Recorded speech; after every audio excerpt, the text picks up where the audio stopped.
এই বাংলাদেশে ফ্যাসিস্টদের বিচার হবে।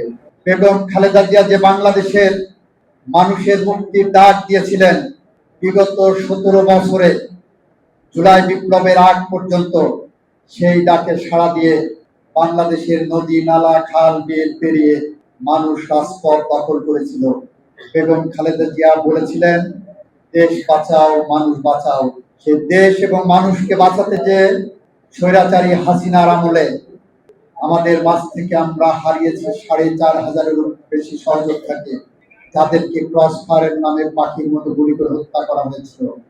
আমরা হারিয়েছিলাম 700-এর বেশি সহযোদ্ধাকে, যাদেরকে গুম করা হয়েছিল, যাদের স্বজনেরা বিগত 17 বছরে বিএনপি করার অপরাধে 60 লক্ষের বেশি বিএনপি নেতাকর্মীর বিরুদ্ধে মিথ্যা গায়েবী মামলা করা হয়েছিল।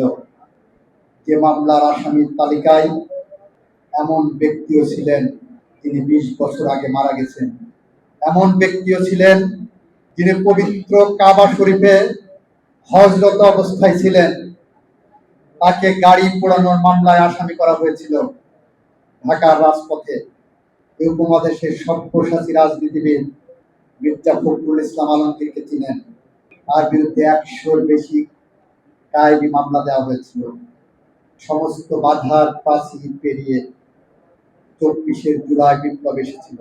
সমস্ত বাধার প্রাচীর পেরিয়ে জেনজি জেনারেশন, এই প্রজন্ম বৈষম্য বিরোধী ছাত্র আন্দোলন যে নামে আমরা ডাকি না কেন, আমাদেরকে এমন একটি বাংলাদেশ উপহার দিয়ে গেছে যে বাংলাদেশ পেতে আমাদের মাঝ থেকে 1400 মানুষকে হারাতে হয়েছে, যাদেরকে পাখির মতো গুলি করে রাজপথে জুলাই মাসের 20 দিনে 15 দিন এবং আগস্ট মাসের 5 দিন, এই 20 দিনে হত্যা করা হয়েছে।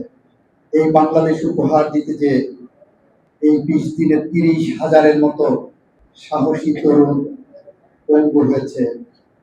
কারো হাত নাই, কারো পা নাই, কারো মাথা নাই, কারো মাথার খুলে উড়ে গেছে।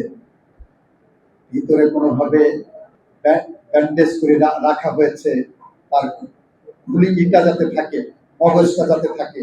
কারো চোখ নাই। এদের রক্তের বিনিময়ে, এদের ত্যাগের বিনিময়ে যে বাংলাদেশ আমরা পেয়েছিলাম, এই বাংলাদেশ নিয়ে আমরা ছেলে খেলা করতে পারি না।